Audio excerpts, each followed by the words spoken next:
ഈ ലോകം വിട്ട് പിതാവിൻ്റെ സന്നിധിയിലേക്ക് പോകുവാനുള്ള സമയമായി എന്ന് യേശുനാഥൻ അറിയാമായിരുന്നു. അവൻ ഞങ്ങളോട് പറഞ്ഞു, 2 ദിവസം കഴിഞ്ഞ് പെസഹ ആണെന്ന് നിങ്ങൾക്കറിയാമല്ലോ.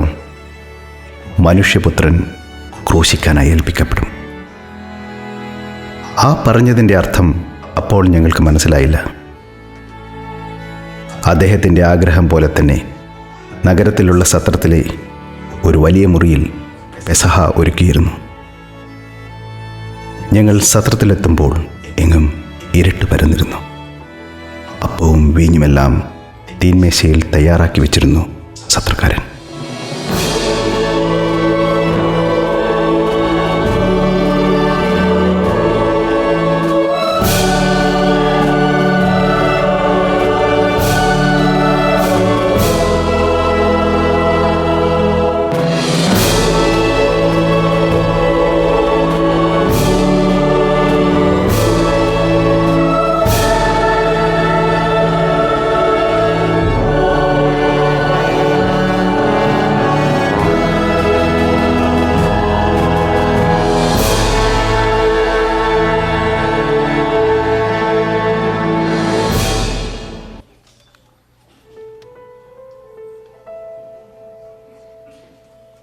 ഞാൻ ഇപ്പോൾ നിങ്ങളുടെ പാദങ്ങൾ കഴുകും. പഴയ വഴിയുടെ ധൂളിയിൽ നിന്ന് എനിക്കവയെ മോചിപ്പിക്കണം. പുതിയ വഴിയെ നടക്കാൻ അവയ്ക്ക് സ്വാതന്ത്ര്യമുണ്ടാകണം. കർത്താവേ, നീ ഞങ്ങളുടെ കാലുകൾ കഴുകുകയാണോ? പത്രോസേ, ഞാൻ ചെയ്യുന്നത് എന്തെന്ന് ഇപ്പോൾ നീ അറിയുന്നില്ല, എന്നാൽ പിന്നീട് അറിയും. കർത്താവേ, എങ്കിൽ എൻ്റെ പാദങ്ങൾ മാത്രമല്ല, കൈകളും ശിരസും കൂടി കഴുകണമേ. കുളി കഴിഞ്ഞവൻ്റെ കാലുകൾ മാത്രമേ കഴുകേണ്ടതുള്ളൂ. നിങ്ങൾ ശുദ്ധിയുള്ളവരാണ്, എന്നാൽ എല്ലാവരും അങ്ങനെയല്ല. മനുഷ്യരെ സേവിക്കുന്നവൻ മനുഷ്യർക്കിടയിൽ മഹാനാവും എന്നു നിങ്ങൾ ഓർക്കുവാനായി ഞാൻ നിങ്ങളുടെ പാദങ്ങൾ കഴുകുന്നു.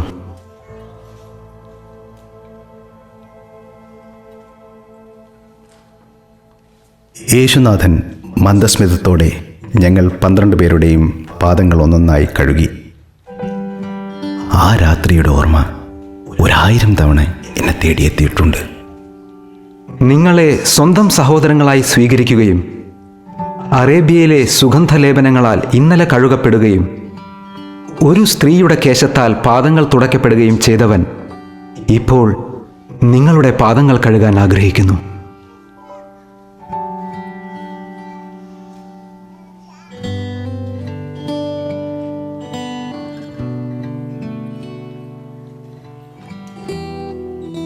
സത്യം സത്യമായി ഞാൻ നിങ്ങളോട് പറയുന്നു, ഭൃത്യൻ യജമാനനേക്കാൾ വലിയവനല്ല, അയക്കപ്പെട്ടവൻ അയച്ചവനേക്കാളും. ഈ കാര്യങ്ങൾ അറിഞ്ഞ് നിങ്ങൾ പ്രവർത്തിച്ചാൽ അനുഗ്രഹീതർ.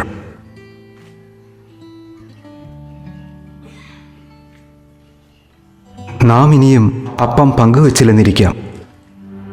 ഗലീലിയിലെ നമ്മുടെ ദിവസങ്ങൾ അനുസ്മരിച്ചുകൊണ്ട് നമുക്കിത് ഭക്ഷിക്കാം.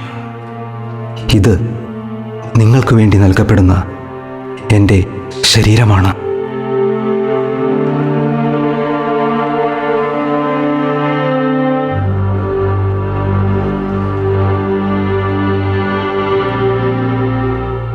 നമ്മൾ ഒരുമിച്ചറിഞ്ഞ ഒരു ദാഹത്തിൻ്റെ ഓർമ്മയ്ക്കായി ഇത് കുടിക്കുവിൻ.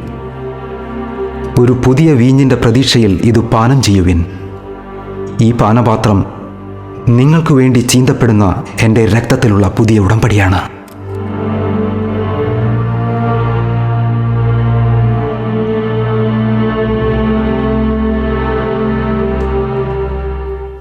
ഞാൻ നിങ്ങൾക്കിടയിൽ ഇല്ലാതായി കഴിഞ്ഞ് നിങ്ങൾ കണ്ടുമുട്ടുന്നിടത്ത് അപ്പം പങ്കുവയ്ക്കുകയും വീഞ്ഞു നുകരുകയും ചെയ്യുവിൻ.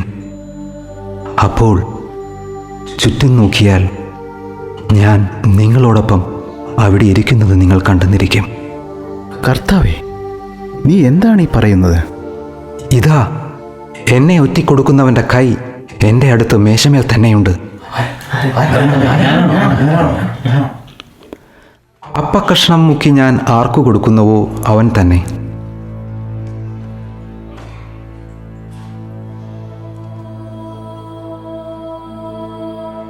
ആ അപ്പക്കഷണം സ്വീകരിച്ച ഉടനെ യൂദാസ് പുറത്തുപോയി. അപ്പോൾ രാത്രിയായിരുന്നു. ഒരു തുള്ളി വീഞ്ഞേ ഞങ്ങൾ കുടിച്ചുള്ളൂ.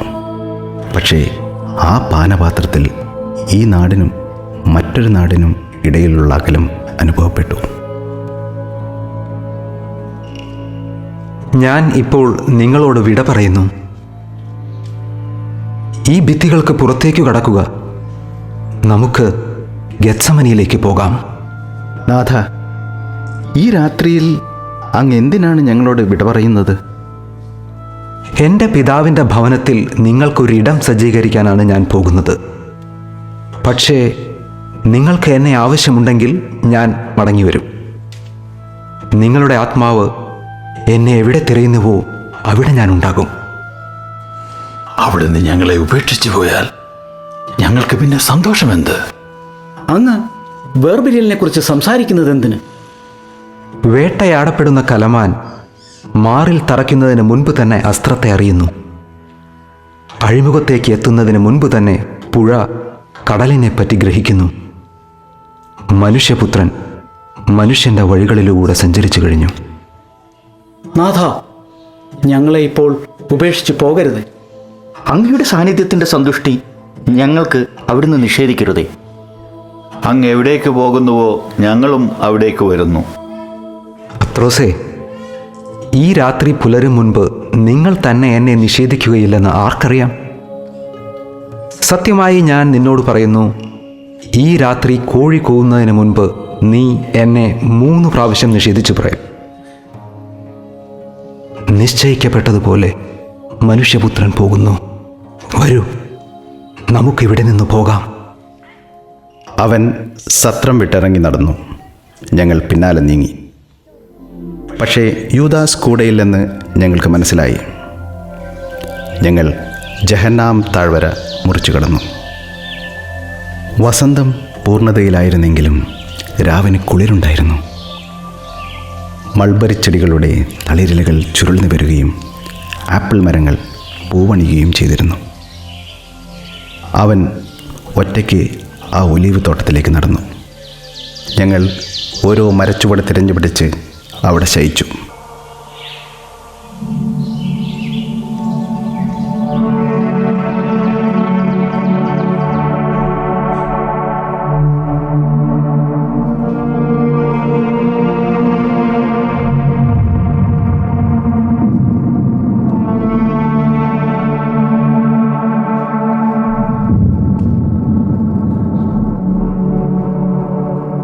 എൻ്റെ പിതാവേ, സാധ്യമെങ്കിൽ ഈ പാനപാത്രം എന്നിൽ നിന്ന് മാറ്റിത്തരണമേ. എന്നാൽ എൻ്റെ ഹിതമല്ല, അങ്ങയുടെ ഹിതം മാത്രം.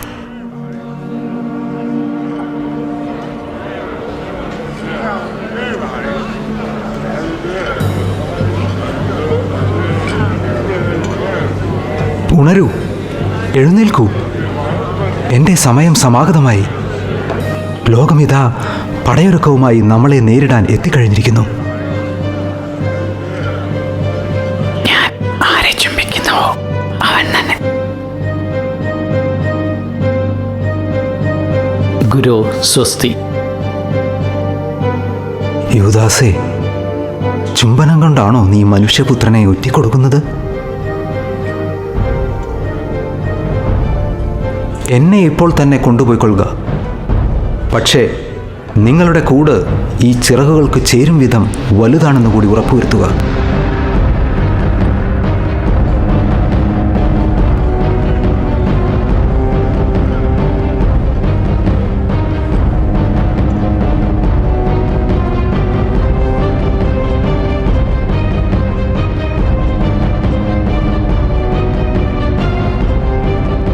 അവർ അവനെയും കൊണ്ടുപോയി. കൈകൾ ശരീരത്തോട് വരിഞ്ഞു കെട്ടി അവർ അവനെ വിധികൽപ്പനാശാലയിൽ കൊണ്ടുവന്നു. പിലാത്തോസ് ചോദിച്ചു, നിങ്ങൾ ജൂതന്മാരുടെ രാജാവാണോ? അദ്ദേഹം മറുപടി പറഞ്ഞു, താങ്കൾ സ്വയം ഇത് പറയുന്നു. ഈ നിമിഷത്തിനു മുമ്പേ ഞാൻ ലോകം കീഴടക്കി കഴിഞ്ഞു.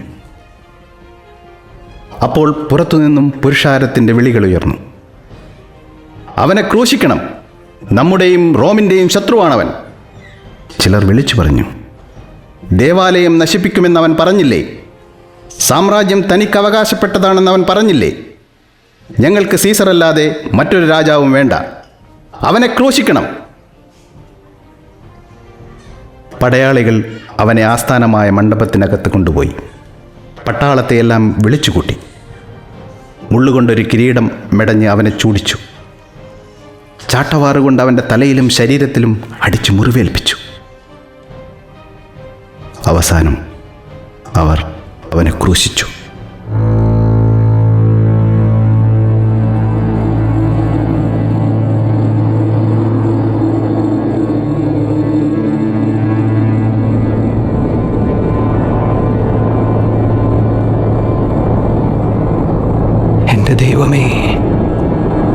എൻ്റെ ദൈവമേ, നീ എന്നെ കൈവിട്ടത് എന്തിന്?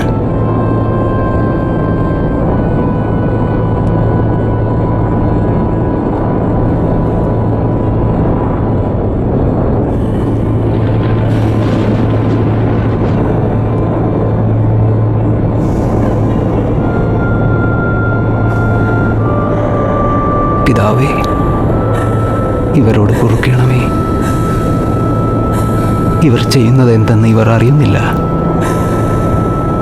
പിതാവേ, അവിടുത്തെ കരങ്ങളിലേക്ക് ഞാൻ എൻ്റെ ആത്മാവിനെ മടക്കിത്തരുന്നു.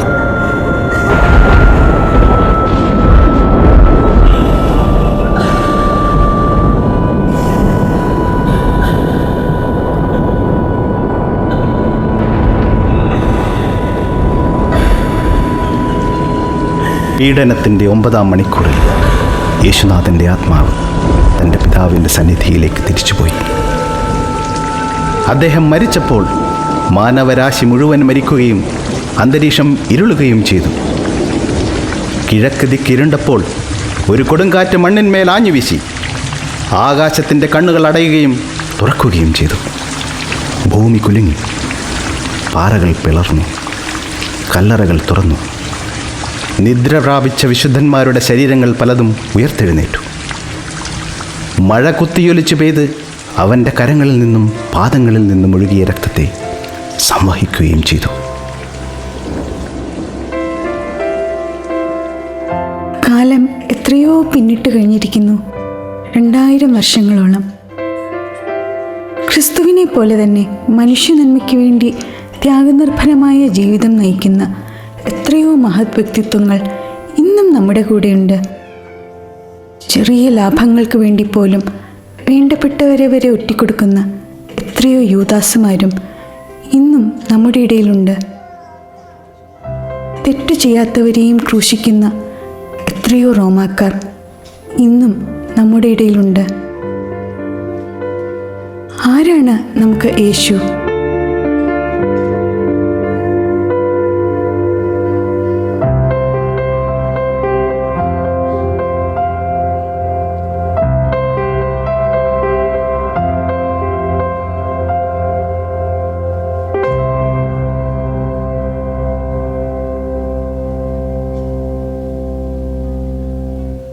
യേശു നമ്മെപ്പോലെ മജ്ജയും മാംസവുമുള്ള ഒരു വ്യക്തിയാണോ? അതോ ശരീരമില്ലാത്ത മനസ്സിലെ ഒരു ചിന്ത മാത്രമാണോ? അതോ മനുഷ്യരൂപത്തിൽ നാം ദർശിക്കുന്ന ഒരു ആശയം മാത്രമാണോ? എല്ലാ നിദ്രയേക്കാളും അഗാധമായ ഒരു നിദ്രയിൽ എണ്ണമറ്റ സ്ത്രീ പുരുഷന്മാർ ഒരേ സമയം കണ്ട ഒരു സ്വപ്നമാണ് അവനെന്നും എല്ലാ ഉദയങ്ങളെക്കാളും പ്രശാന്തസുന്ദരമായ ഒരു ഉദയമാണെന്നും പലപ്പോഴും എനിക്ക് തോന്നിയിട്ടുണ്ട്. അവൻ നമ്മുടെ സങ്കല്പങ്ങൾക്ക് ഉടലും കാത്തിരിപ്പിന് സ്വരവും നൽകി. വാസ്തവത്തിൽ അവനൊരു സ്വപ്നമായിരുന്നില്ല. നമ്മുടെ നിത്യജീവിതങ്ങൾക്ക് മഹത്കർമ്മങ്ങൾ എപ്പോഴും അന്യമാണ്. നസ്രത്തിലെ യേശു ഒരു മഹാസംഭവമായിരുന്നു. ഈ കാലത്തിലൂടെ ഒഴുകുന്ന നദികളെല്ലാം ചേർന്നാലും അവനെക്കുറിച്ചുള്ള നമ്മുടെ ഓർമ്മ അതിലൊഴുകിപ്പോവുകയില്ല. ഓരോ വർഷവും വസന്തം ഈ താഴ്വരകളിലെത്തുന്നത് ഞാൻ കാത്തിരുന്നു. ഓരോ വർഷവും ഈ ലില്ലികളും സുഗന്ധിപ്പൂക്കളും വിരിയുന്നത് ഞാൻ കാത്തിരുന്നു. ഓരോ വർഷവും എൻ്റെ ആത്മാവ് ആകുലമായി. എൻ്റെ ഋതുക്കളിലേക്ക് യേശു എത്തിയപ്പോഴേക്കും അവൻ തന്നെയായിരുന്നു എൻ്റെ വസന്തം. അവനിൽ വരാനിരിക്കുന്ന വർഷങ്ങളുടെ മുഴുവൻ വാഗ്ദാനമുണ്ടായിരുന്നു. യേശു ഒരു ദർശനം ആയിരുന്നില്ല, കവികളുടെ കൽപ്പനയുമല്ല. എന്നെയും നിങ്ങളെയും പോലെ ഒരാളായിരുന്നു. പക്ഷേ സ്പർശിക്കുവാനും കാണാനും കേൾക്കാനും മാത്രമേ അദ്ദേഹം നമ്മളെപ്പോലെ ആയിരുന്നുള്ളൂ. മറ്റെല്ലാ വിധത്തിലും അദ്ദേഹം നമ്മളിൽ നിന്ന് വിഭിന്നനായിരുന്നു. അദ്ദേഹം ആനന്ദത്തിൽ അഭിരമിച്ചു. ആനന്ദത്തിൻ്റെ വീതിയിലായിരുന്നു എല്ലാ മനുഷ്യരുടെയും ദുഃഖങ്ങളെ അവൻ കണ്ടുമുട്ടിയത്. നാം കാണാത്ത ദർശനങ്ങൾ അദ്ദേഹത്തിനുണ്ടായിരുന്നു. നാം കേൾക്കാത്ത ശബ്ദങ്ങൾ അദ്ദേഹം കേട്ടിരുന്നു. പലപ്പോഴും അദ്ദേഹം നമ്മളിലൂടെ പിറക്കാത്ത മാനവരാശിയോട് സംസാരിച്ചു. യേശു പലപ്പോഴും ഒറ്റയ്ക്കായിരുന്നു. നമ്മുടെ ഇടയിൽ ഉള്ളപ്പോഴും അദ്ദേഹം നമ്മളോടൊപ്പം ആയിരുന്നില്ല. ഭൂമിയിലായിരുന്നെങ്കിലും അദ്ദേഹം ആകാശങ്ങളിലേതായിരുന്നു. മൃദുലമായ സ്നേഹം അദ്ദേഹം നമുക്ക് നൽകി. മുന്തിരി പിഴിയുന്നിടമായിരുന്നു ആ ഹൃദയം. എനിക്കും നിങ്ങൾക്കും പാനപാത്രമായി ചെന്ന് അവിടെ നിന്നും യഥേഷ്ടം പാനം ചെയ്യാം. ഭൂമിയെ പലപ്പോഴും തൻ്റെ കടിഞ്ഞൂൽ സന്തതിയുടെ ഭാരം പേറുന്ന സ്ത്രീയായി ഞാൻ സങ്കല്പിക്കാറുണ്ട്. അവനായിരുന്നു ആദ്യ ശിശു. മൃത്യു ആദ്യം വരിച്ച പുരുഷനായിരുന്നു അവൻ. ആ കറുത്ത വെള്ളിയാഴ്ച ഭൂമി നിശ്ചലയായതായി നിങ്ങൾക്ക് തോന്നിയില്ലേ? ആകാശങ്ങൾ ആകാശങ്ങളോട് പടപൊരുതുന്നതായി അനുഭവപ്പെട്ടില്ലേ? വാനൽ താരകങ്ങൾ മിന്നിമായുന്ന ഈ തണുപ്പുള്ള രാത്രിയിൽ സ്നേഹത്തിൻ്റെ സന്ദേശവും വിശുദ്ധിയുടെ പുണ്യവും പേറി ഇതാ ഒരു ക്രിസ്മസ് കൂടി എത്തിക്കഴിഞ്ഞിരിക്കുന്നു. വരൂ, നമുക്ക് ഒരുമിച്ച് ചേർന്ന് ആഘോഷിക്കാം ഈ Christmas.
Hey, jingle bells, jingle all the way.